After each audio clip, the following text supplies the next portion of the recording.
இன்றைக்கு கர்த்தருடைய வார்த்தை, ஏதாவது ஒரு வார்த்தை என்னை தொட வேண்டும், என்னை ஆசீர்வதிக்க வேண்டும். இந்த வாரம் இதே சென்ற வாரத்து போல இந்த வாரமும் எல்லா சூழ்நிலையிலும் கர்த்தர் நம்மோடு இருந்து நம் மனதில் குளிர்ந்து எல்லா சமாதானத்தோடு கர்த்தர் நம்மளை வாழ வைக்கும் என்று ஒரு விதமாக அப்படியே கண்களை மூடி இருந்த வண்ணமாக அப்படியே கண்களை மூடி நம் கர்த்தரை நோக்கி பார்ப்போம். ஹல்லேலூயா, ஹல்லேலூயா, ஹல்லேலூயா. எல்லாரும் கர்த்தர்கிட்ட கேட்போம். அப்பா, அப்பா, இம்மட்டும் எங்களை பாதுகாத்தீங்கப்பா, இம்மட்டும் பாதுகாத்தீங்கப்பா. என் பாதம் கல்லில் இடராதபடிக்கு தூதர் ஏந்தி கொள்வார் என்று சொன்னீங்கப்பா. என் பாதம் கல்லில் இடரலை. தேவன் எல்லா சூழ்நிலைகளையும் எங்களை பாதுகாத்திருப்பா. எல்லாம் எத்தனையோ பிரச்சனை வந்திருக்கலாம், சந்திச்சிருக்கலாம். ஆனால் கர்த்தரை நம்பி வந்த பிள்ளைகள் ஒருபோதும் வெட்கப்பட்டு போவதில்லை என்ற வார்த்தையின்படி எங்களை எல்லாரையும் பாதுகாத்து வழிநடத்தினீரே. உமக்கு நன்றி கர்த்தாவே, நன்றி கர்த்தாவே, நன்றி செலுத்துகிறோம் கர்த்தாவே, நன்றி செலுத்துகிறோம் கர்த்தாவே. நாங்கள் எதினால் விசேஷித்தவர்கள்? கர்த்தரை நம்புகிற பிள்ளைகள் என்ற அங்கீகாரம் பெற்றதினால் நாங்கள் விசேஷித்தவர்களாக இன்றைக்கு நாங்கள் இந்த இடத்துல அமர்ந்திருக்கிறோம். Hallelujah, praise the lord, praise the lord, praise the lord. எத்தனையோ பேருக்கு இல்லாத ஸ்லாக்கியம், யாருக்கும் இல்லாத ஸ்லாக்கியம் எங்களுக்கு தேவன் கொடுத்திருக்கிறீர் கர்த்தாவே. ஹல்லேலூயா. என் நாமம் தரிக்கப்பட்ட என் ஜனங்கள் தங்களை தாழ்த்தி இன்றைக்கு இந்த இடத்துல அமர்ந்திருக்கிறார்கள். Hallelujah, praise the lord, praise the lord. Hallelujah, hallelujah, hallelujah. உமக்கு நன்றி செலுத்துகிறோம் ஆண்டவரே, உமக்கு நன்றி செலுத்துகிறோம் ஆண்டவரே, உமக்கு நன்றி செலுத்துகிறோம் ஆண்டவரே, உமக்கு நன்றி செலுத்துகிறோம் ஆண்டவரே. இந்த வேளையில கர்த்தாவே உம்முடைய காருண்யத்தினால் எங்களை மூடி மறைத்து எங்களை பாதுகாத்து வழிநடத்தும் கர்த்தாவே. ஹல்லேலூயா. மகிமையின் மேகம் எங்களை சூழ்ந்து கொள்ளட்டும் கர்த்தாவே. உம்முடைய மகிமையின் மேகம், உம்முடைய மகிமையின் மேகம், உம்முடைய மகிமையின் மேகம். Hallelujah, praise the lord, praise the lord, praise the lord, praise the lord. Hallelujah. இருதயத்தின் ஆழத்திலிருந்து, இருதயத்தின் உள்ளத்திலிருந்து, இருதயத்தின் ஆழத்திலிருந்து கர்த்தரை நோக்கி ஒரு வார்த்தை. கர்த்தாவே, நாங்கள் இன்றைக்கு இந்த இடத்துல உட்கார்ந்து இருக்கிறதோட நோக்கம் நிறைவேறப்படணும் ஆண்டவரே. நாங்கள் வாஞ்சியோடு இந்த இடத்துல நாங்கள் உட்கார்ந்து இருக்கிறோம் கர்த்தாவே. எத்தனையோ பேருக்கு இல்லாத ஸ்லாக்கியத்தை எங்களுக்கு கொடுத்திருக்கிறீர் ஆண்டவரே. நாங்கள் பரிசுத்தமாய் உம்மை ஆசரிக்கும்படி நாங்கள் கடந்து இந்த இடத்துல வந்திருக்கிறோம் கர்த்தாவே. எங்களுக்கு இடைப்படும் கர்த்தாவே, எங்களுக்கு இடைப்படும், எங்களுக்கு இடைப்படும் ஆண்டவரே. ஹல்லேலூயா. எங்கள் உள்ளத்திலே கிரியை செய்யும் ஏதோ ஒரு வார்த்தை, ஏதோ ஒரு வார்த்தை கர்த்தருடைய வேதத்திலிருந்து ஹல்லேலூயா சொல்லப்படும் போது கர்த்தாவே உம்முடைய வார்த்தையாக என் காதிலே ஒலிக்க தேவரீர் கிரியை செய்யுங்க, நீர் கிரியை செய்யுங்க. ஒரு மகிமையின் மேகம் இந்த காம்பவுண்ட் ஃபுல்லா, இந்த ஆலயத்தை ஃபுல்லா தேவனே நிறைந்திருக்கும்படி, நிறைந்திருக்கும்படி, நிறைந்திருக்கும்படி என் தேவாதி தேவன், தேவாதி தேவன், தேவாதி தேவன் நீர் இறங்கி வாங்க ஆண்டவரே. நீங்க இறங்கி வாங்க ஆண்டவரே, நீங்க இறங்கி வாங்க ஆண்டவரே. என் உள்ளத்திலே ஒரு சமாதானத்தை தாங்க ஆண்டவரே, என் உள்ளத்திலே சமாதானத்தை தாங்க ஆண்டவரே. எங்கள் அங்கலாய்ப்பு நீங்கட்டும் ஆண்டவரே. ஹல்லேலூயா. எங்கள் சுகவீனம் நீங்கட்டும் ஆண்டவரே. ஹல்லேலூயா. தேவரீர் நீர் கிரியை செய்யுங்க, நீர் கிரியை செய்யுங்க, நீர் கிரியை செய்யுங்க. இந்த வாரம் எத்தனையோ சந்திச்சிருப்பாங்க ஆண்டவரே. ஹல்லேலூயா. ஒரு வியாதி, ஒரு சின்ன சின்ன பிரச்சனைகள், ஹல்லேலூயா. எல்லாவற்றிலும் தேவன் கூட இருந்து ஹல்லேலூயா தேவன் எங்களை பாதுகாத்து இந்த இடத்தில் சாட்சியாக, கர்த்தருக்கு சாட்சியாக இந்த இடத்தில் அமர செய்த என் தேவாதி தேவனுக்கு நாங்கள் நன்றி செலுத்துகிறோம் ஆண்டவரே. நாங்கள் நன்றி செலுத்துகிறோம் ஆண்டவரே. நாங்கள் நன்றி செலுத்துகிறோம், நாங்கள் நன்றி செலுத்துகிறோம் ஆண்டவரே. ஒரு மகிமையின் மேகம், ஒரு மகிமையின் மேகம் இந்த இடத்தை மூடுகிறது ஆண்டவரே. ஒரு மகிமையின் மேகம் இந்த இடத்தை மூடுகிறது ஆண்டவரே. Hallelujah. Praise the lord, praise the lord. ஒரு மகிமையின் மேகம் இந்த இடத்தை மூடுதே. ஒரு மகிமையின் மேகம் இந்த இடத்தை மூடுதே. ஒரு மகிமையின் மேகம் என் ஜனத்தை மூடுதே. விலகாத மேகம் நீர், முன் செல்லும் மேகம் நீர். விலகாத மேகம் நீர், முன் செல்லும் மேகம் நீர்.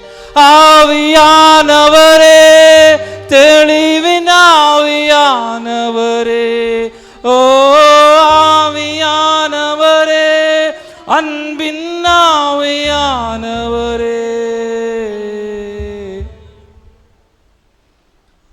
ஒரு மகிமையின் மேகம் என் ஜனத்தை மூடுதே. ஒரு மகிமையின் மேகம் இந்த இடத்தை மூடுதே. ஒரு மகிமையின் மேகம் இந்த இடத்தை மூடுதே. ஒரு மகிமையின் மேகம் என் ஜனத்தை மூடுதே. என் பேச்சில, என் மூச்சில, என் சொல்லுல, என் செயலில கலந்திருக்கீங்க அப்பா.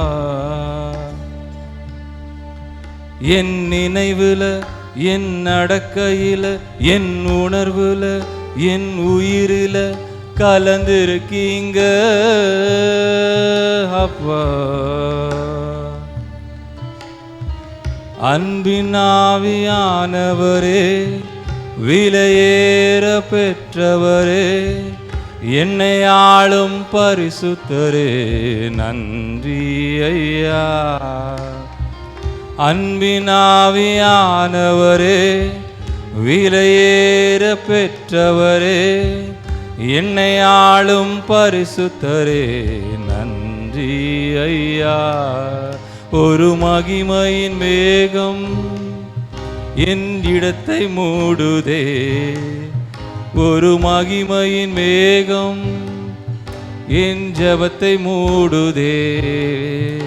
ஒரு மகிமையின் மேகம் இந்த இடத்தை மூடுதே. ஒரு மகிமையின் மேகம் இந்த இடத்தை மூடியிருக்கிறது. ஒரு மகிமையின் மேகம் இந்த இடத்தை மூடியிருக்கிறது. ஹல்லேலூயா. ஒரு வார்த்தை, கர்த்தருடைய வார்த்தை, கர்த்தருடைய வார்த்தை என் உள்ளத்தில் இறங்கணும். கர்த்தருடைய வார்த்தை இந்த வாரம் முழுவதும் என்னை காத்து வழிநடத்தணும். நான் எங்கே போனாலும், எந்த இடத்துக்கு வந்தாலும், நான் வாகனத்தை ஓட்டும் போதும், வரும்போதும், நான் வேலைக்கு போகும்போதும், வியாபார ஸ்தலத்திலும், எல்லா இடத்திலும் கர்த்தருடைய மகிமையின் மேகம் என்னை தொடர்ந்து வர வேண்டும், என்னை தொடர்ந்து வர வேண்டும். பிரதர் அர்னால்ட் அவர்கள் ஜெபிப்பாங்க. Hallelujah. Praise the lord, praise the lord. ஆபிரகாமின் தேவனே, ஈசாக்கின் தேவனே, யாக்கோபின் தேவனே, எங்கள் வந்து இடக்கிழமே முப்போனான 2 சோதர பலிகள் எடுக்கும் ராஜா. சுதரம்பா, இந்த கால வேலை ஓய்வினால காமக்கு நன்றி ராஜாவே. இந்த பரிசுத்தமான ஓய்வினாலே நாங்கள் பரிசுத்தமாக நாங்கள் ஆசரிக்க வந்திருக்கிறோமாப்பா. உமக்கு நன்றி ராஜாவே. சோத்திரம். எங்களை எல்லாரையும் இந்த நேரத்தை எங்களை கூட்டி சேர்த்ததுக்காக உமக்கு நன்றி ராஜா. சோத்திரம், சோத்திரம், சோத்திரம் ராஜா. அப்பா, நாங்கள் செலுத்தின காணிக்க உமக்கு நன்றி செலுத்துகிறோம் ராஜாவே. நீர் ஆசீர்வதித்து ராஜாவே. சுதரம்பா, இரட்டத்தினை ஆசீர்வாதங்களை ஒருவரும் தந்து ராஜாவே நீர் ஆசீர்வதிக்கணுமா ஜெபிக்கிற சப்பா. சோத்திரம். பேசின தாசனை மரத்தை நீர் பேசும் ராஜாவே. சொந்த வார்த்தைகள் எதுவும் இல்லாத ராஜாவே, உம்முடைய வார்த்தைகளாக இருக்க வேண்டுமா ஜெபிக்கிற சப்பா. வந்த அனைவரும் பிரயோஜனப்பட்ட ராஜாவே. தைரியமாக சந்தோஷமாக சமாதானத்தோடு கடந்து போக கிருபை ராஜாவே. ஞானஸ்தானம் எடுக்கிற உடைய 2 பிள்ளைகளும் கருத்தில் கொடுக்கிறேனப்பா. அவங்களும் கருத்தில் கொடுக்கிறேனப்பா. அவங்களை ஆசீர்வதித்து மென்மேலும் உயர நீ ஆசீர்வதிக்கணுமா ஜெபிக்கிறப்பா. இந்த நாளை ஆசீர்வதித்தாரம் பலப்படுத்தும் ஆசீர்வதியும் இயேசு நாமத்தினால் ஜெபிக்கிறேன் நல்ல பிதாவே. Amen, amen. Praise the lord. கொஞ்ச நேரம் உற்சாகமாக இருப்போம். ஒரு பாடல். நீர் என்னை தேடி வராதிருந்தால் நான் என்றோ மரித்திருப்பேன். நீர் என்னை தேடி வந்தீங்கப்பா. நீ மட்டும் என்னை தேடி என்னை தெரிந்து கொள்ள வேண்டும். இல்லைன்றால் நாங்கள் எந்த இடத்துல இருந்திருப்போம். உலையான சேற்றில் நாங்கள் இருந்திருப்போம். தட்டு தடுமாறி நாங்கள் நடந்து வந்தோம். எல்லாவற்றிலும் என் தேவதாதி தேவன் எங்கள் கூட இருந்து எங்களை பாதுகாத்து, நீர் என்னை தேடி வராதிருந்தா நான் என்றோ மரித்திருப்பேன்.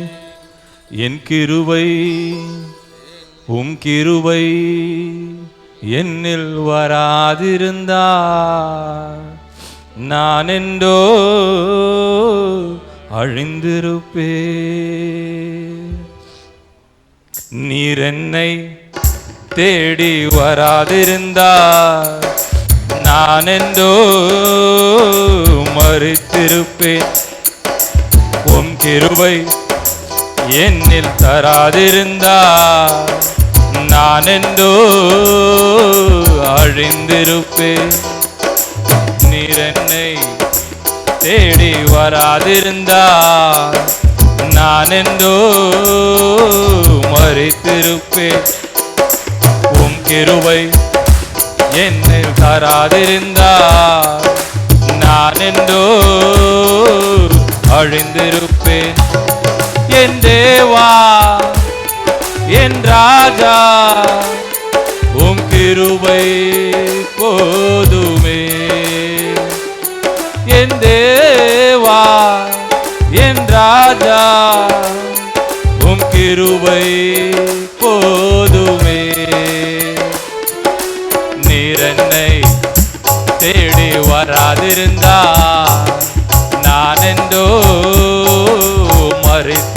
போதுமே. உம் கிருபை என்னில் தராதிருந்தா நான் என்றோ அழிந்திருப்பேன்.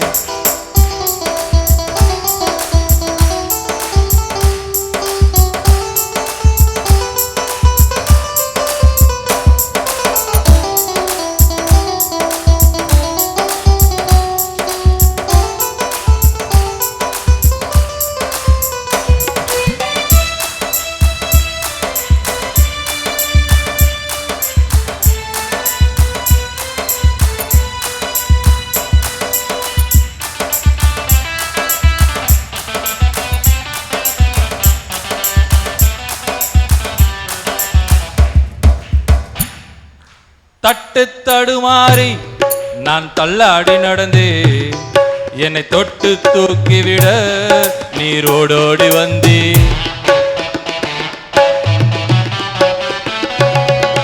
தட்டு தடுமாறி நான் தள்ளாடி நடந்தே என்னை தொட்டு தூக்கிவிட நீரோடோடி வந்தே. சொத்தோ சுகமோ தேவையில்லை, சொந்தம் பந்தம் நாடவில்லை. சொத்தோ சுகமோ தேவையில்லை, சொந்தம் பந்தம் நாடவில்லை. என் தேவா, என் ராஜா, என் தேவா, என் ராஜா, உம் கிருபை போதுமே, உம் கிருபை போதுமே. நீர் என்னை தேடி வராதிருந்தா நான் என்றோ மரித்திருப்பேன். உம் கிருபை என்னில் தராதிருந்தா நான் என்றோ அழிந்திருப்பேன்.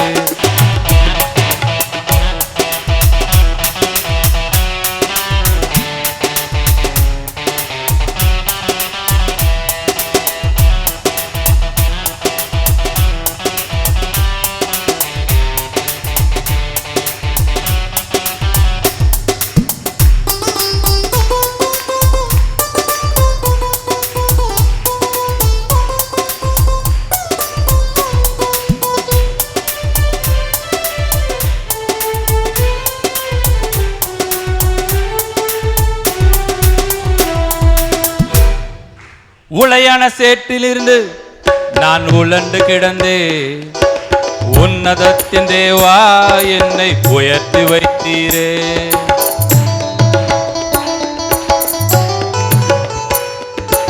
உளையான சேற்றிலிருந்து நான் விழுந்து கிடந்தே உன்னதத்தின் தேவா என்னை உயர்த்தி வைத்தீரே. பேரோ புகழோ தேவையில்லை, பேர் சொல்லி அழைத்தவர் நீர் போதும். பேரோ புகழோ தேவையில்லை, பேர் சொல்லி அழைத்தவர் நீர் போதும். என் தேவா, என் ராஜா, உம் கிருபை போதுமே. என் தேவா, என் ராஜா, உம் கிருபை போதுமே. நீர் என்னை தேடி வராதிருந்தா நான் என்றோ மரித்திருப்பேன். உம் கிருபை என்னில் தராதிருந்தா நான் என்றோ மரித்திருப்பேன்.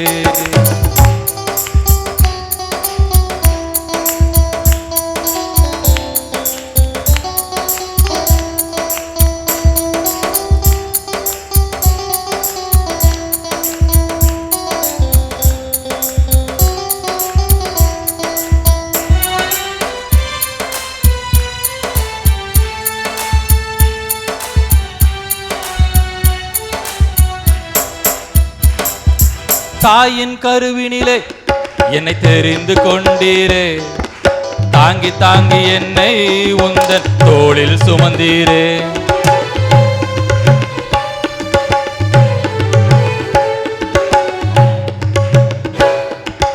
தாயின் கருவினிலே என்னை தெரிந்து கொண்டீரே.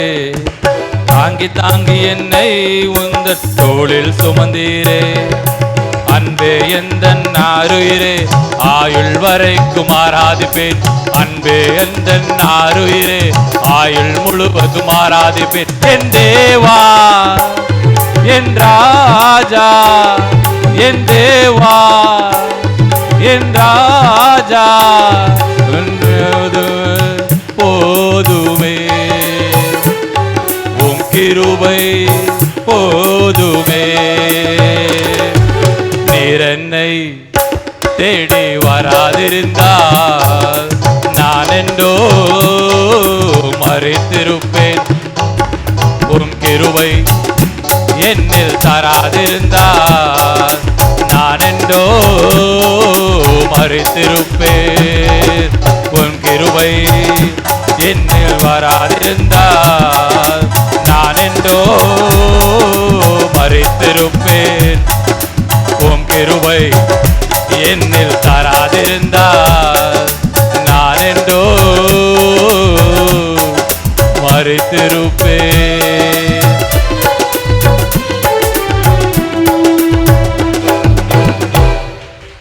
ஹல்லேலூயா ஹல்லேலூயா ஹல்லேலூயா. அவர் கிருபை மட்டும் இல்லைனா இந்த நாள் வரைக்கும் நம்ம எடுத்து ஒரு அடி கூட வச்சிருக்க முடியாது. ஹல்லேலூயா ஹல்லேலூயா. கர்த்தருடைய பார்வையில் நாம் மிகவும் மிகவும் மிகவும் விசேஷித்தமானவர்களாய் இன்றைக்கு நாம் காணப்படுகிறோம். ஹல்லேலூயா. அந்த ஒரு வார்த்தை, சின்ன வார்த்தைகளை கொண்டு ஆனால் அதோட அர்த்தம் நம்மளுடைய வாழ்நாளுக்கு ஒரு மிகப்பெரிய ஒரு உந்துதல் சக்தியை நமக்கு தரும். Hallelujah. Praise the lord. Hallelujah. யாத்திரையாகமம் 33:16. எனக்கும் அது ஜனங்களுக்கும் உம்முடைய கண்களிலே கிருபை கிடைத்தது என்பது எதினால் அறியப்படும். நீர் எங்களோட வருவதனால் அல்லவா? நீர் எங்களோடு வருவதனால் அல்லவா? இப்படியே பூமியின் மேலுள்ள ஜனங்கள் எல்லாரிலும் பூமியின் மேலுள்ள ஜனங்கள் எல்லாரையும் நாமும் உம்முடைய ஜனங்களும் விசேஷித்தவர்கள் என்று விளங்கும் என்றான். விசேஷித்தவர்கள் என்று விளங்கும் என்றார். விசேஷித்தவர்கள் என்று விளங்கும் என்றார். நீர் எங்களோடு கூட வருவதனால் அல்லவா நாமும் உம்முடைய ஜனங்களும் விசேஷித்தமானவர்கள் என்று விளங்கும் அல்லவா? நாம் எல்லாரும் கர்த்தருடைய பார்வையிலே மிகவும் விசேஷித்தமானவர்கள் என்று நான் இன்றைக்கு சொல்ல வந்திருக்கிறேன்.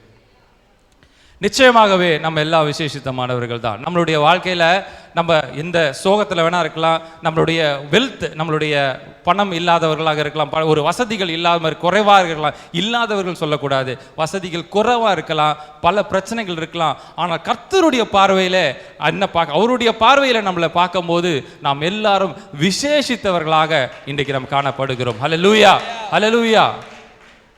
நம்ம பொதுவாகவே மனிதர்கள் அப்படின்னாலே நம்ம எல்லாவற்றிலும் பார்க்கலும் விசேஷித்தமானவர்கள் என்று. ஆதியில தேவன் எல்லாத்தையும் சிருஷ்டிக்கும் போது கூட, எல்லாத்தையும் படைக்கும் போது கூட எல்லாத்தையுமே உண்டாக கடவுதுன்னு சொன்னார். நீங்கள் வேணால் நல்லா யோசிச்சு பாருங்களேன். எல்லாத்தையும் உண்டாக கூடாது, மரம் செடி கொடி உண்டாக கடவுது, பிராணிகள் ஊரும் பிராணிகள் உண்டாக கடவுது, வானம் பூமி உண்டாக கடவுது, எல்லா அனிமல்ஸ் எல்லாமே உண்டாக கடவுது என்று அவர் சொன்னதை பார்க்குறோம். ஆனால் மனிதர்களை மட்டும் அவர் செஞ்சார் இல்லையா? மனிதர்கள் அவர் கரங்களினால அந்த உருவத்தை அவர் செய்தார். ஹல்லேலூயா. மற்ற எல்லாத்தையுமே உண்டாக கடவுது என்று அவர் படைத்தார். ஆனால் மனிதனை தன்னுடைய கரங்களினாலே அவர் படைத்தார். அது எவ்வளோ பெரிய விசேஷம் அல்ல, ஒரு விஷயம் இல்லையா? அது மட்டுமல்ல, அவர் செய்தது மட்டுமல்ல, தன்னுடைய சுவாசத்தை அவன் நாசியில் ஊதி இன்றைக்கு நம்ம வாழ்ந்து கொண்டிருக்குது. அவருடைய சுவாசத்தினால் நம்ம வாழ்ந்து கொண்டிருக்கிறோம். இது எவ்வளோ பெரிய விசேஷமா உள்ளது. சற்று சிந்திச்சு பாருங்களேன். இன்றைக்கு அவருடைய ஒரு கரங்கள் நம்ம மேலே இல்லை அப்படின்னா ஒரு நொடி நம்மளால் நிற்க முடியுமா? ஒரு நொடி இந்த உலகத்தில் நம்மளால் நிற்க முடியுமா? கர்த்தரை தேடி வந்திருக்கிற நாம் எவ்வளோ விசேஷத்தம் உள்ளவர்கள் இல்லையா? அது மட்டும் இல்லாமல் அவருடைய முக சாயலை நம்ம தமது சாயலின்படியும் தமது ரூபத்தின்படியும் நம்மளை படைத்திருக்கிறார். வேற எந்த விஷயத்துக்கு தமது சாயலை கொடுத்தார் ஆண்டவர்? அவர் கரங்களினால எதை உருவாக்கினார்? எல்லாத்துக்கும் மேலாக மனிதர்களை, நம்மை அவர் உருவாக்கினார். ஹல்லேலூயா ஹல்லேலூயா. கர்த்தரை தேடி போறது ஒன்று இருக்குது. ஆனால் முதலாவது கர்த்தர் தான் நம்மளை தேடி வந்திருக்கிறார். அதுலேயே நம்ம யோசிச்சு பாருங்க. நம்மளை உருவாக்கினார், நமக்கு எல்லா சுதந்திரத்தையும் நமக்கு கொடுத்தார். ஆண்டவர் அடிமையாக யாரையும் வைக்கல. நான் என் பேச்சை தான் கேட்கணும், நான் சொன்னதான் என் ஓட்டை கிழிக்கணும் அப்படின்றத மாதிரி வைக்கல. அவர் கோட்பாடுகளை கொடுத்தார். இப்படி இருந்தா உன்னுடைய ஜீவியத்தை நீ பாதுகாத்த முடியும், உன்னுடைய சரீரத்தை பாதுகாத்துக்க முடியும், உன்னை எல்லாவற்றிலும் உன்னை பாதுகாத்துக்க முடியும் என்று ஒரு கோட்பாடை கொடுத்து, இந்த வேத புத்தகத்தை நம்ம கையில கொடுத்து, ஒரு ரூல்ஸ் அண்ட் ரெகுலேஷன்ஸை நம்ம கையில கொடுத்து, இப்படி நீ வாழ்னா நீ நல்லா இருப்ப, நல்ல பேர் வாங்குவ, நல்லபடியா இந்த உலகத்துல நீ மறைந்த பிறகும் உன் பேர் இந்த உலகத்துல சொல்லும். ஆனால் அது ஒரு பொதுவாக சொல்லுவாங்க, கர்த்தரை நம்புகிற பிள்ளைகளுக்கு சாவே இல்லை என்று சொல்லுவாங்க. ஏனால் இங்க மரித்தாலும் அங்க வாழ்ந்து கொண்டிருப்பார்கள். அவருக்கு என்றைக்குமே மரணம் என்பது அவருக்கு இல்லவே இல்லை. அது போல கர்த்தர் என்ன சொல்லுகிறார் பாருங்க, ஒரு விதத்துல சொல்ல போனா, மரணம் என்ற இந்த வார்த்தை சொல்லும் போதே ஒரு அவச்சொல்லாக நம்ம காதில் கேட்கும். மரணம் என்னால ஐயா மரணத்தை பற்றி ஏன் பேசுகிறீங்க, சாவு பற்றி ஏன் பேசுகிறீங்க அப்படின்றப்ப, இன்றைக்கு நம்ம ஆண்டவராக இயேசு கிறிஸ்துவை ஏற்றுக்கொண்டு இன்றைக்கு இந்த இடத்துல நம்ம எல்லாரும் உட்காந்துருக்கிறோம், அமர்ந்திருக்கிறோம். நான் யாருக்கும் ஒரு மைனஸாக பேசுகிறேன்னு நினைக்கக்கூடாது, அது அர்த்தத்தை மட்டும் தயவு செய்து புரிஞ்சுக்கணும். இந்த இடத்துல இருந்து நம்ம இன்றைக்கு எல்லாரும் இன்றைக்கி கிளம்பி இங்கே வந்து நம்மளுடைய ஆலயத்தில் வந்து இன்னைக்கு கர்த்தரை துதிச்சு பாடி சந்தோஷமாக, 1000 பிரச்சனை இருக்கட்டும், ஆனால் இந்த இடத்துல வரணுன்ற வாஞ்சியோடு இந்த இடத்துல வந்து உட்காந்து கர்த்தரை ஆராய்ச்சி நம்ம திரும்பி போகும்போது நம்மளுக்கு ஏதோ ஒரு வகையில் நமக்கு இது இறுதி நாளாக இருந்தால், ஏன் அப்படி நான் சொல்கிறேன்னா, என்னடா ஆரம்பித்த உடனே இப்படி பேசுகிறேன், நாங்கள் சர்ச்சைக்கு தான் வந்தோம், நான் போக சொல்கிறேன்னு நினைக்காதீங்க. ஆனால் இந்த வேதத்தை பொறுத்தளவுக்கு ஒன்று யோசிச்சு பாருங்களேன். இந்த வேதம் நமக்கு எதுக்கு, ஆண்டவர் எதுக்கு நமக்கு என்ன சொல்லிட்டு இருக்கிறாரு, இந்த உலகத்தில் வாழ்வதற்கு ஒரு சந்தோஷமாக வாழுங்கள். ஆனால் அவர் வேதம் கேட்குற ஒரு முக்கியமான கேள்வி என்ன, நீ மரித்தால் எங்கே போவ, நீ மரித்தால் நீ எங்கே போவ. இதைத்தான் நம்ம இந்த வேதம் நம்ம கேட்குது. அதனால தான் நான் அதை அப்படி சொல்கிறேன். இன்றைக்கு ஒரு வேளை நமக்கு இறுதி நாளாக இருந்தால் அந்த நாளை நாம் சந்தோஷமாக எதிர்கொள்வோம். ஹல்லேலூயா. அந்த மரணம் புனிதமாகிறது. அந்த மரணம் நம்ம அவச்சொல்லாங்க நினைக்கிறோம், மரணம்னால ஐயோ சாவா, அது என் காதில் ஏன் இந்த மாதிரி அறச்சொல்லா பேசுறீங்க அப்படின்னு நம்ம கேட்போம். ஆனால் இந்த மரணம் புனிதமாவது எப்போ என்றால், ஆண்டவருக்குள்ளே இருந்து ஆண்டவரோடு வாழ்கிற ஒரு அனுபவத்திலே நம்மளுடைய இறுதி நாட்கள் இருக்குமானால் அது நமக்கு அந்த மரணம் புனித நாளாக நமக்கு மாறுகிறது. வேதம் சொல்லுகிறது, மரணம் கர்த்தருடைய பார்வையில் அருமையானதா இருக்கிறது. அருமையானது, அவருடைய பார்வையில் மிகவும் பரிசுத்தவான்களுடைய மரணம் கர்த்தருடைய பார்வையில் அருமையாக இருக்கிறது என்று சொல்ல, அந்த மரணம் புனிதமாகிறது. ஏனென்றால் நம்ம ஆண்டவராக இயேசு கிறிஸ்து உலக பாவத்துக்காக இரட்சகர் சிலுவையில் ஜீவன் விட்டப்ப அது புனிதமானது. கர்த்தருடைய மரணம் புனிதமானது இல்லையா? கர்த்தருடைய மரணம் சாபமானது இல்லை, புனிதமானதாக இருந்தது. ஆனால் உலகத்து பிரகாரம் ஒரு இன்றைக்கு ஆலயத்துக்கு வராது இருந்து இன்றைக்கு எத்தனையோ பேர் இந்த ஒரு பாக்கியத்தை, ஒரு ஸ்லாக்கியத்தை இழந்து போனவர்களாக இன்றைக்கு எவ்வளோ பேர் இருக்கிறாங்க. இன்றைக்கு வந்து ஒரு வேலிட் ரீசனுக்காக அவர்கள் வரவில்லை என்றால் கர்த்தர் அதுக்கு நிச்சயமாக அவங்க மன்னிப்பாங்க. நம்ம யாரும் அதை பேசுறதுக்கு, கர்த்தர் அவர்களை மன்னிப்பாங்க. ஆனால் ஒரு சின்ன காரணங்களால், ஒரு சின்ன எனக்கு தலைவலியாக இருக்குது நான் வரலை, எனக்கு வயிற்று வலியாக இருக்குது நான் வரலை, சின்ன கஷ்டங்களால் நான் வரலைன்னு சொல்கிறது வந்து நிச்சயமாக கர்த்தர் ஏற்றுக்குவார் அப்படிங்கிறது எனக்கு தெரியாது. அது கர்த்தருக்கும் அவர்களுக்குள்ளதான ஒரு விஷயம். ஆனால் அவர்களுக்கு இந்த இறுதி நாள் ஏற்பட்டால் அவருடைய நிலைமை என்ன? அப்பொழுது அவர்களுக்கு இது சாப நாளாக மாறுகிறது. உண்மையா இல்லையா நான் சொல்றது? கர்த்தருக்குள்ள வாழ்கிறவர்களுக்கு இது இறுதி நாளாக ஏற்பட்டால் அது நிச்சயமாக ஒரு புனித நாளாக இருக்கிறது. இது விசேஷித்த நாள் என்று சொல்றதற்கு தான் நான் இதை சொல்லுகிறேன். இன்றைக்கு நாம் இங்கே உட்கார்ந்து இருக்கிறது மிகப்பெரிய விசேஷித்தமான ஒரு நாளாக, மிகப்பெரிய விசேஷித்தம் உள்ள ஒரு எல்லாருக்கும் இங்கே இருக்கிற அத்தனை பேரும் நாம் எல்லாரும் விசேஷித்தமானவர். கர்த்தருடைய பார்வையில் நாம் விசேஷித்தமானவர்களாய் நாம் காணப்படுகிறோம் இன்றைக்கு. ஹல்லேலூயா. இன்றைக்கு எத்தனையோ பேர் அதை இழந்திருக்கிறாங்க. ஆனாலும் இன்றைக்கு கர்த்தர் நம்மளை ஒரு விசேஷித்த நாளாக இன்னைக்கு காணப்பட்டிருக்கிறார். நம்ம ஏனென்றால் நம்ம ஆண்டவராக இயேசு கிறிஸ்து ரத்தத்தினால கழுவப்பட்டு இந்த இடத்துல நம்ம உட்கார்ந்து இருக்கிறோம். உபாகமம் 33:29 படிங்களேன். உபாகமம் 33:29. இஸ்ரவேலே நீ பாக்கியவான், கர்த்தரால் ரட்சிக்கப்பட்ட ஜனமே, உனக்கு ஒப்பானவன் யார்? உனக்கு சகாயம் செய்யும் கேடகமும் உனக்கு மகிமை பொருந்திய பட்டயம் அவரே. உன் சத்துருக்கள் உனக்கு இச்சகம் பேசி அடங்குவார்கள். அவர்கள் மேடுகளை நீ மிதிப்பாய். நான் ஏற்கனவே சொன்ன மாதிரி கர்த்தர் நம்மை தேடி வந்திருக்கிறார். நம்ம கர்த்தரை போய் தேடி போகிறது வேற விஷயம். ஆனால் கர்த்தர் உலகத்திலே பாவங்கள் நிறைந்திருக்கிறது என்று எப்படி அவர் ஜீவனை விட்டார், அவர் தமது சாயல் தமது ரூபத்தின்படி நம்ம உருவாக்கினார். எல்லா விதத்திலும் நம்ம விசேஷமானலாம் இருக்கிறோம். ஆனால் கர்த்தர் உலகத்திலே நம்மளை பார்க்கறதுக்காக அவர் மாம்சத்தோடும் இரத்தத்தோடும் இந்த உலகத்துக்கு வந்து நம்மை ரட்சிக்கும்படி நமக்காக இந்த இடத்துல வந்ததை நம்ம பார்க்கிறோம். நம்முடைய சுத்தமாக கழுவுவதற்கு, நம்முடைய பாவத்திலிருந்து விடுதலை கொடுப்பதற்கு அவர் நம்மை தேடி வருகிறார். கர்த்தரே நம்மை தேடி வந்து நம்மளை ரட்சிக்கிறார்.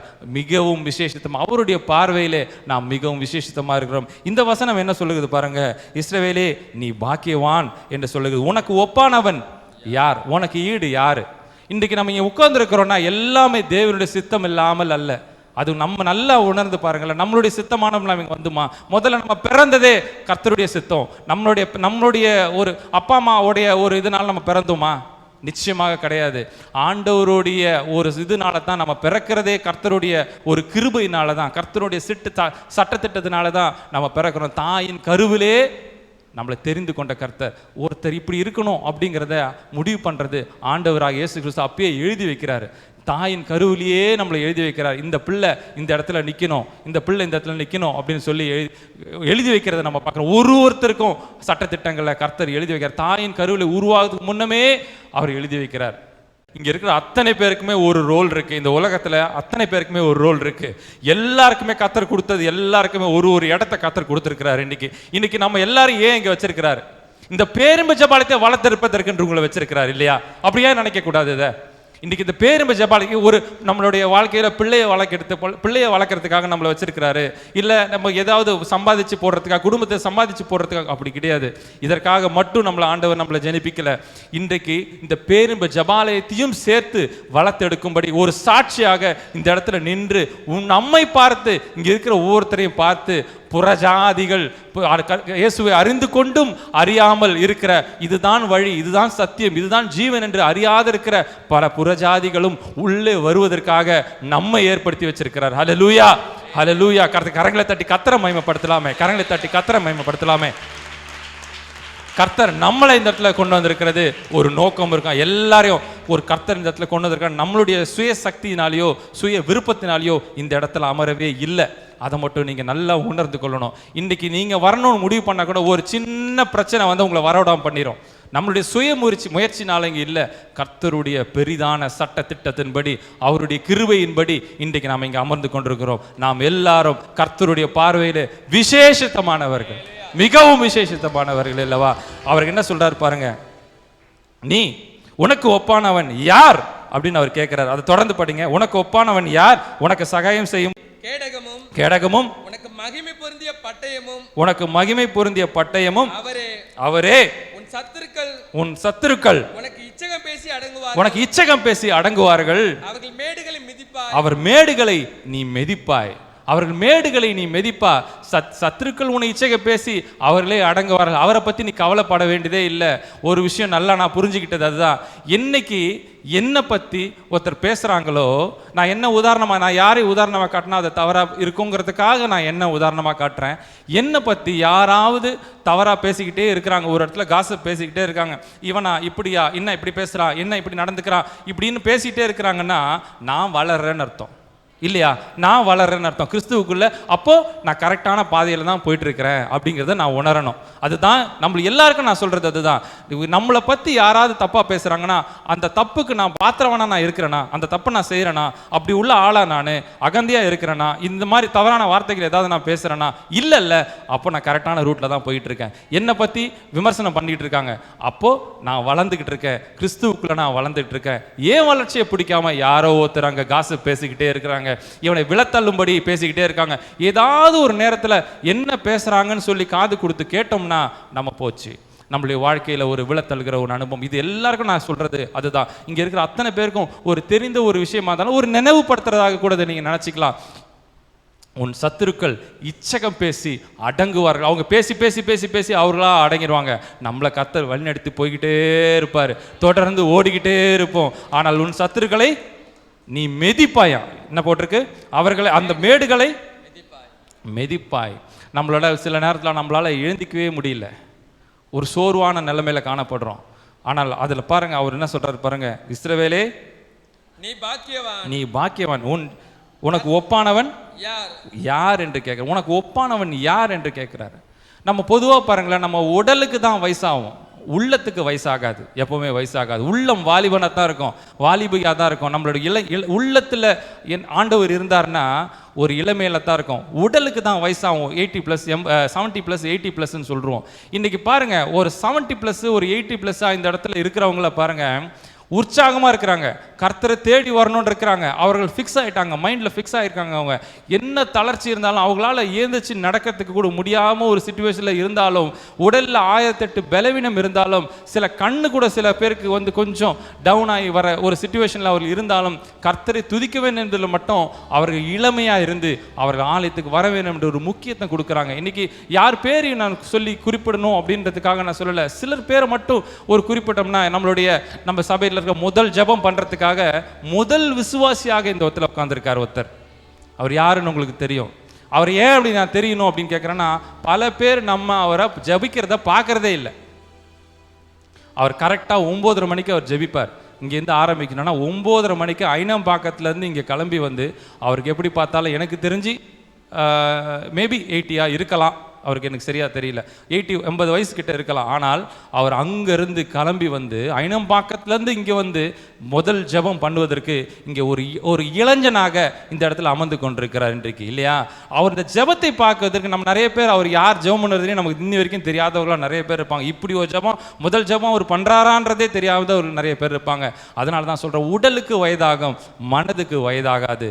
நம்ம எல்லாரும் அந்த வயதானாலும் சரி, அந்த உள்ளம் எப்படி இருக்கிறது என்பது தான் மிகவும் முக்கியம். அது உள்ளத்திலே சோர்வு இல்லாமல், உள்ளத்திலே தளர்ச்சி இல்லாமல் அப்படி இருந்தால் எந்த வயதுங்கிறது முக்கியமே இல்லை. ஆண்டவருடைய சமூகத்தில் எந்த வயதுங்கிறது முக்கியமே இல்லை.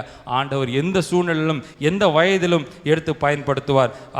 எந்த வயதில் உன் சத்துருக்களை நீ காலு கீழே போட்டு உன் மேடுகளை நீ மெதிப்பாய் என்று அவர் சொல்லுகிறார். உனக்கு ஒப்பானவன் யார் என்று அந்த வசனம் கேட்குது. உனக்கு ஒப்பானவன் யார்? நீ எந்த வயசா வேணா இருக்கட்டும், உனக்கு ஒப்பானவன் யார் என்று அந்த வேதம் கேட்கறத நம்ம பார்க்கிறோம். மத்தேயு 6:26 படிங்களேன். மத்தேயு 6:26.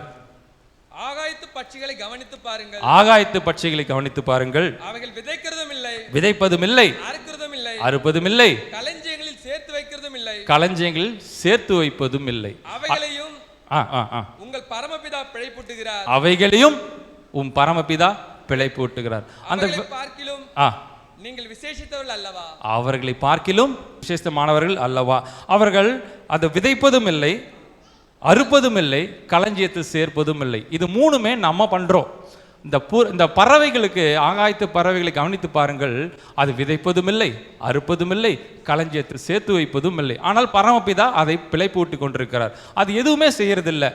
அது அறுக்கிறதும் கிடையாது, அது விதைக்கிறதும் கிடையாது, அறுக்கிறதும் கிடையாது, களஞ்சியத்தில் சேர்த்து வைப்பதும் கிடையாது. ஆனால் நமக்கு ஆண்டவர் கொடுத்தது, ஏதேன் தோட்டத்தில் பாவம் செஞ்சதுனால ஆண்டவர் அங்கேருந்து வெளியே அனுப்புனாலும், உன்னுடைய வேர்வை சிந்தி நீ உழைச்சி சம்பாதிக்கக்கூடிய ஒரு நிலையில் நம்மளை வச்சுருந்தாலும், என்றைக்குமே அவர் நம்ம பாருங்க, இந்த 3 பறவைகளுக்கும் அந்த பறவைகளுக்கு இந்த 3 விதமான இது அவங்களுக்கு கிடையாது. ஆனால் நமக்கு உழைக்கவும் வேணும், அதை அறுக்க வேண்டும், ஆனால் களஞ்சியத்தில் சேர்த்து வைக்கவும் வேண்டும். நம்மளுடைய பணத்தை, நமக்கு ஏதாவது ஒரு பிரச்சனைனா இந்த உலக பிரகாரமான பணமும் நமக்கு தேவைப்படுகிறது என்பதால் அதையும் சேர்த்து வைக்கணும் அப்படின்னு இந்த 3 விதம் நமக்கு இருந்தாலும், ஆனால் அந்த பறவைகளை ஆண்டவர் கவனித்து கொண்டு தான் இருக்கிறார். ஆனால் அந்த வேதம் பொறுத்தளவுக்கு பரலோக ராஜ்யத்துக்கு யார் போறா? அந்த பறவைகள் அறுப்பதும் இல்லை, சேர்த்து வைப்பதும் இல்லை, களஞ்சியத்தில் சேர்த்து வைப்பதும் இல்லை, ரைட், ஓகே. ஆனால் இது 3ம் செய்கிற நாம் ஆண்டவராகிய உன்னதமான இயேசு கிறிஸ்துவோடு போறதுக்குரிய பாக்கியம் நமக்கு மட்டும்தான் ஆண்டவர் கொடுத்திருக்கிறார். இந்த பறவைகளுக்கோ மிருக ஜீவன்களுக்கோ ஆண்டவர் கொடுக்கல, நமக்கு ஆண்டவர் கொடுத்திருக்கிறார். அந்த பறவைகளோ ஜீவன்களோ வந்து பரலோக ராஜ்யத்துக்கு போகும் வரோங்கிறதுக்கெல்லாம் இங்கே நமக்கு அதை பற்றி பிரச்சனை இல்லை. ஆனால் நமக்கு ஆண்டவர் உன்னதமான ஒரு அனுபவத்தை கொடுத்திருக்கிற காரணம், நான் கொடுத்திருக்கிற ஒரு காரியம் என்னவென்றால், பரலோக ராஜ்யத்தில் நாம் கர்த்தரோடு நம்ம பிரவேசிக்க போகிறோம் என்ற ஒரு உன்னதமான ஒரு அனுபவத்தை நம்மகிட்ட கொடுத்திருக்கிறார். இந்த பறவைகள் என்று நம்ம சொல்லும் போதே ஒரு பறவை மட்டும் சொல்லலாம் அப்படின்னு நினைக்கிறேன். ஒரு பறவைகள் மட்டும், ஒரு அடைக்கலான் குருவி என்று ஒரு குருவி இருக்கிறத நம்ம பாருங்களேன். பறவைகளை கர்த்தர் பிழைப்பூட்டுகிறத நம்ம பார்க்குறோம். அடைக்கலான் குருவி என்று ஒரு குருவி இருக்கிறது. மத்தேயு 10:29 படிங்களேன். மத்தேயு 10:29. ஒரு காசுக்கு 2 அடைக்கலான் குருவிகளை விற்கிறார்கள் அல்லவா, 2 அடைக்கலான் குருவி விற்கிறார்கள் அல்லவா. ஆயினும் உங்கள் பிதாவின் சித்தம் இல்லாமல் அவைகளில் ஒன்றாகிலும் தரையிலே விழாது. படிங்க, தொடர்ந்து படிங்க. உங்கள் தலையில் உள்ள மயிரெல்லாம் எண்ணப்பட்டிருக்கிறது. ஆதலால் பயப்படாதிருங்கள். அநேக அடைக்கலான் குருவிகளை பார்க்கிலும் நீங்கள் விசேஷித்தமானவர்கள் என்று வேதத்தில் போடப்பட்டிருக்கிறது. முதல்ல படிச்சது பாருங்களேன், ஒரு காசுக்கு 2 அடைக்கலான் குருவிகள். இது நமக்கு தெரிந்திருந்தாலும் ஒரு காசுக்கு 2 அடைக்கலான் குருவிகள். இந்த அடைக்கலான் குருவி என்றது அக்காலத்தில் இஸ்ரவேல் ஜனங்களால் இது உண்ணப்பட்டது, சாப்பிட்றதுக்காக இந்த யூஸ் பண்ணப்பட்டது இந்த அடைக்கலான் குருவி. இந்த அடைக்கலான் குருவி ஒரு காசுக்கு 2 அடைக்கலான் விற்கப்பட்டிருக்கிறது. ஒரு காசுக்கு 2 அடைக்கலான், ரொம்ப சீப்பஸ்ட் ஒரு குருவி இந்த அடைக்கலான் குருவி. இந்த குருவியை கூட கர்த்தர் பிழைப்பு ஊட்டுகிறாராம். இந்த சீப்பான இந்த குருவியை கூட கர்த்தர் பிழைப்பூட்டுகிறாராம். அதை கீழே விழத்தள்ளுவதற்கு, அது படிங்க 30வது வசனம்.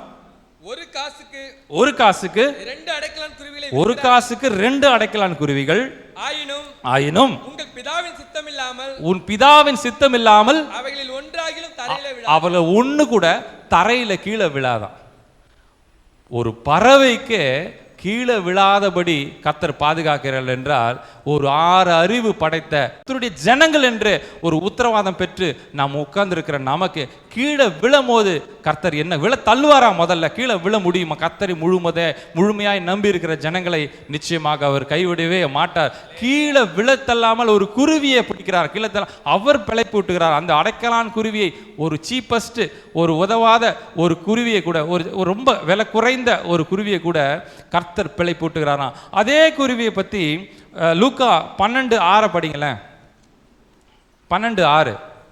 2 காசுக்கு 5 அடைக்கலான் குருவிகளை. இங்க என்ன போட்டிருந்துச்சு? ஒரு காசுக்கு 2 அடைக்கலான் குருவி. இங்க 2 காசுக்கு 5 அடைக்கலான் குருவி. ஆக்சுவலா 4 அடைக்கலான் குருவி கொடுக்கணும். அவர்கள் 1 வாங்கினா 1 ஃப்ரீன்ற மாதிரி அந்த காலத்திலே வியாபார யுக்தியில அவர்கள் செய்திருக்கிறத அந்த இடத்துல பாருங்க. 2 காசுக்கு 5 அடைக்கலான் குருவி. 4 வாங்கினா 1 ஃப்ரீன்னு போட்டவொடனே அங்கே வாங்கியிருக்கிறாங்க போல இருக்கு அந்த காலத்தில். அந்த மாதிரி ஒரு ரொம்ப சீப்பஸ்ட் ஒரு குருவி இந்த அடைக்கலான் குருவி. அந்த குருவியை கூட கீழே விழத்தள்ளாமல் தேவன் பாதுகாக்கிறார், கர்த்தர் போஷிக்கிறார். நம்மை விட்டு விடுவாரா? நம்ம எவ்வளவு விசேஷித்தமானவர்கள் என்பதை கர்த்தர் நமக்கு சொல்லுகிறது என்னவென்றால், கர்த்தர் எந்த அளவுக்கு நம்மளை விசேஷித்தமானவர்கள் வைத்திருக்கிறார் என்றால், கர்த்தர் நம்மை தேடி வந்தார் முதல்ல. அதுக்கப்புறம் அவருடைய சித்தத்தின்படி அவர் கூட இருக்கிறபடி நிறைய தூதர்களை வச்சிருந்தார் அவர் கூட. கேப்ரியல், நமக்கு தூதர்கள் சொன்னவனே 2 தூதர்கள் தான் ஞாபகம் வரும். ஆனால் நிறைய தூதர்கள் அவருக்கு வச்சிருந்தாரு. 2 தூதர்கள், முக்கியமான தூதர்கள் பார்த்தீங்கன்னா கேப்ரியல் அண்ட் மிகாவேல். இந்த 2 தூதர்கள் தான் ஒரு முக்கியமான நம்ம அந்த நபராக வைத்திருந்தார். கேப்ரியல் நல்ல செய்தி கொண்டு வருவார். ஆனால் மிகாவேல் நம்மளுடைய ஒரு சாத்தான் கூட சண்டை போட்டு நமக்கு ஜெயத்தை கொண்டு வருகிற ஒரு 2 தூதர்கள். ஆனால் இந்த தூதர்களையும் நமக்கு கீழாக தான் ஆண்டவராக இயேசு கிறிஸ்து வைத்திருக்கிறார் என்பதுதான் நம்ம பார்க்கிறோம்.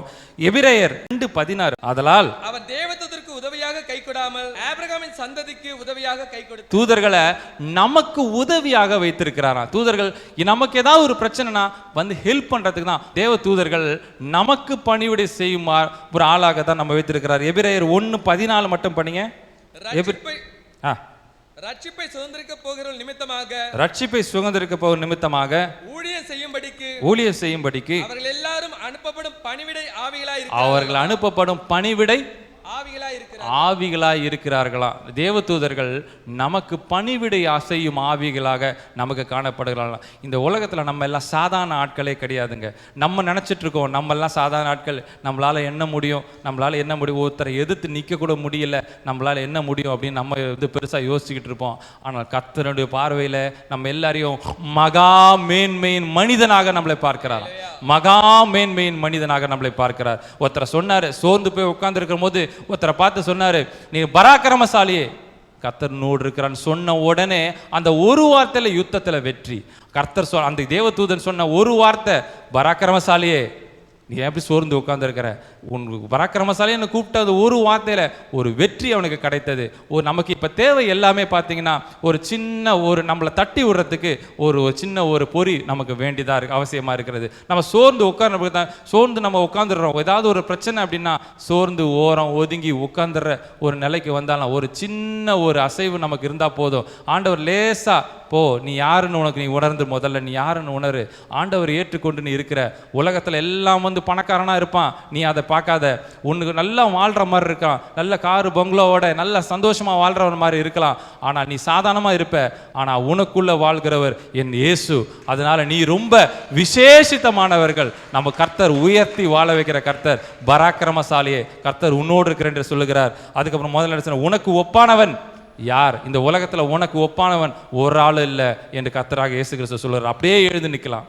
நேரம் ஆயிடுச்சு, மன்னிக்கணும். அப்படியே எழுந்து நிற்கலாம், அப்படியே எழுந்திருக்கலாம். ஒரு 2 நிமிஷம் மட்டும் ஜெபிச்சுட்டு நம்ம இந்த இடத்த விட்டு கடந்து போகலாம். கர்த்தர் என்னை எதனால தெரிந்து கொண்டீர்? நான் எதனால விசேஷித்தமானவனை காணப்படுகிறேன்? திக்கு வாயும் மந்த நாவும் உள்ளவனை கூட ஒரு 4 புக்கு எழுதக்கூடிய கர்த்தர் அவருடைய பேச்சை கேட்டு 4 புக்கு எழுதியிருக்கிறாங்க. இதில் அப்படி பார்த்தீங்கன்னா நம்மளை ஒன்றும் இல்லைன்னு நினைக்கிறது கூட கர்த்தர் நினைச்சா நம்மளை எந்த இடத்துக்குள்ள உயர்த்த முடியும். கர்த்தர் சித்தம் இல்லாமல் இங்கே யாரும் ஒரு ஆள் கூட நம்ம இல்லை. நம்மளெல்லாம் சாதாரண நாட்கள்லாம் கிடையாது. நம்மளை கர்த்தருடைய பார்வையில் மகா மேன்மையின் மனிதனாக நம்மளை பார்க்கிறார். நீ மெதிப்ப, உன்னை இச்சக பேசி அடங்குறவங்கலாம் உன்னை பற்றி கவலையப்படாத, நீ எல்லாம் மெதிச்சேறி போய்கிட்டே இருப்ப. உனக்கு ஒப்பானவன் யார்?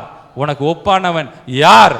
உனக்கு ஒப்பானவன் யார்? நமக்கு ஒப்பானவன் யாரும் இல்லைன்னு சொல்றாரு. சத்துருக்களுக்கு முன்பாக நம்மளை எல்லாரையும் வாழ வைக்கிற என் தேவன், நம்ம தலையை நிமிர்த்தி வாழ வைக்கிற தேவன். யார் முன்னாடியே தலை குனிஞ்சு வாழ வேண்டாம். நம்ம கடனாளிகளையோ ஏதாவது கடன் வாங்கிட்டோம்னா அவர்கள் முன்னாடி நம்ம தலை குனிஞ்சு போகிற ஒரு வாழ்க்கை, நம்ம எந்த சூழ்நிலையிலும் இப்படிப்பட்ட ஒரு வாழ்க்கை நமக்கு வந்து விடாதபடிக்கு நம்ம எல்லாத்துலேயும் தலை நிமிர்ந்து வாழ வைக்கிற என் தேவாதி தேவன். எல்லாரும் தயவுசெய்து கண்களை மூடி கொஞ்ச நேரம், ஒரு 5 நிமிடம் மட்டும் கர்த்தரே, ஆண்டவரே, என் இயேசு கிறிஸ்துவே, நீர் எங்களை உயர்த்தி வாழ வைத்திருக்கிறீர். நாங்கள் எல்லாரும் எப்படிப்பட்ட ஆட்களாக இருக்கிறோம்? விசேஷித்தவர்களாக இருக்கிறோம். நான் உம்முடைய பார்வையில் நாங்கள் விசேஷித்தமாக.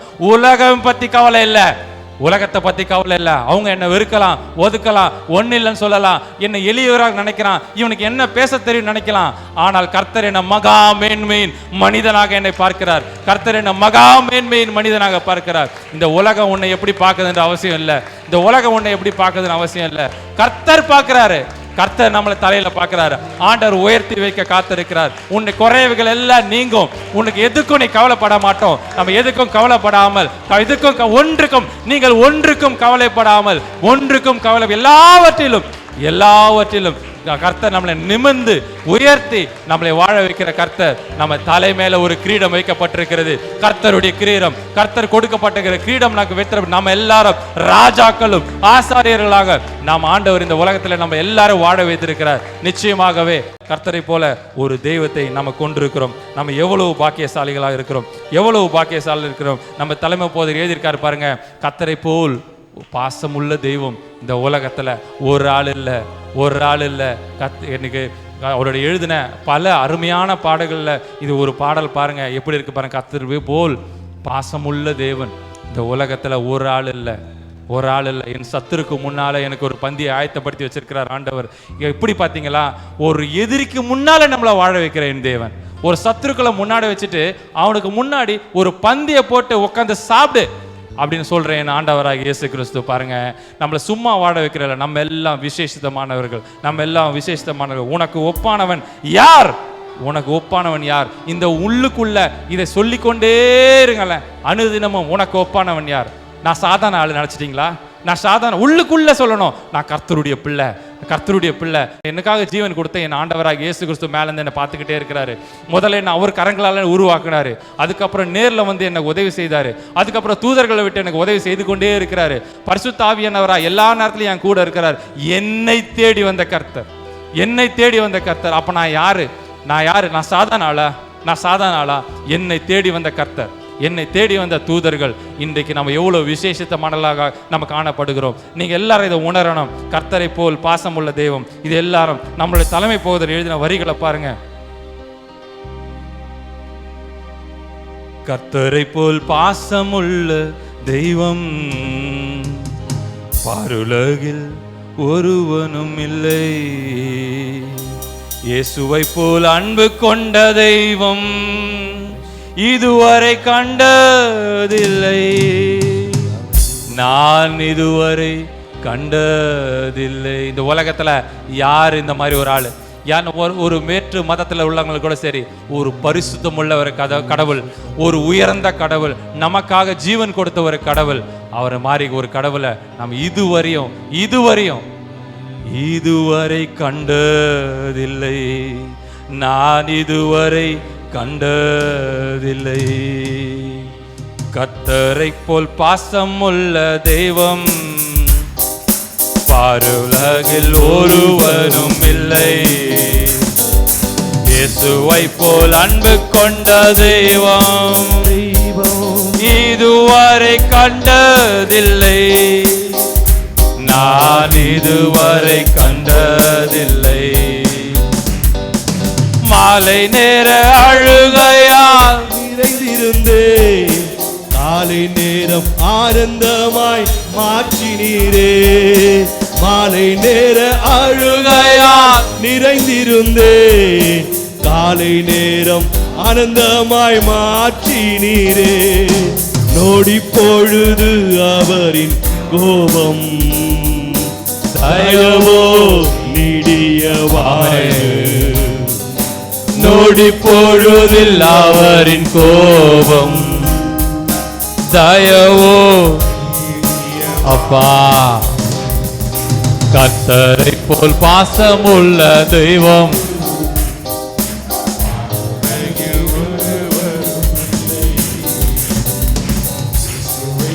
அன்பு கொண்ட தெய்வம் இதுவரை கண்டதில்லை, நான் இதுவரை கண்டதில்லை. வேதனைகள் நினைத்து திகையாதே தெய்வத்தை பார்த்து நன்றி சொல்லு. அவே தேவைகளை நினைத்து திகையாதே தெய்வத்தை பார்த்து நன்றி சொல்லு. கொஞ்சத்தை கண்டு கலங்காதே, கொடுப்பவர் உண்டு கொண்டாடிடு. கொஞ்சத்தை கண்டு கலங்காதே, கொடுப்பவர் உண்டு கொண்டாடிடு. கர்த்தரை போல் பாசம் உள்ள தெய்வம் பாருலகில் ஒருவரும் இல்லை. இயேசுவை போல் அன்பு கொண்ட தெய்வமோ இதுவரை கண்டதில்லை, நான் இதுவரை கண்டதில்லை. அதிசய கல்வாரி சிலுவையிலே ஆனந்தமாய் செய்து முடித்து விட்டார். அதிசய கல்வாரி சிலுவையிலே அனைத்தையும் செய்து முடித்து விட்டார்.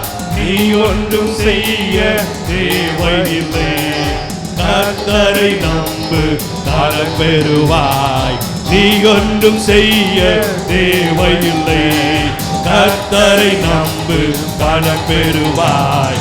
நீ ஒன்றும் செய்ய தேவையில்லை, கர்த்தரை நம்பு பலன் பெறுவாய். நீ ஒன்றும் செய்ய தேவையில்லை, கர்த்தரை நம்பு பலன் பெறுவாய். கர்த்தரை நம்பு பலன் பெறுவாய். கர்த்தரை போல் பாசமுள்ள தெய்வம் பாருலகில் ஒருவரும் இல்லை.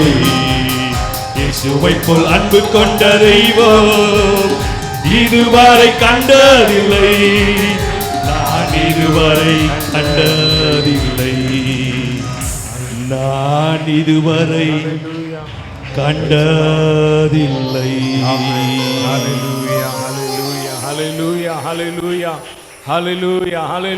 எல்லாரும் உற்சாகத்தோடு கரங்களை தட்டி ஹalleluya. நம்முடைய கர்த்தரை போல பாசமுள்ள தெய்வம் இந்த உலகத்தில் வேறு ஒருவரும் கிடையாது. ஹalleluya ஹalleluya. நம்மேல் அன்பு வைக்கிற தேவன் நம்மை கர்த்தர் ஹalleluya ஹalleluya. நம்மை நேசிக்கிற தகப்பன் ஹalleluya ஹalleluya. இந்த காலை வேளையிலும் நம்மை நேசித்து நம் நடுவிலே ஆண்டவர் இறங்கி வந்திருக்கிறார். ஹalleluya.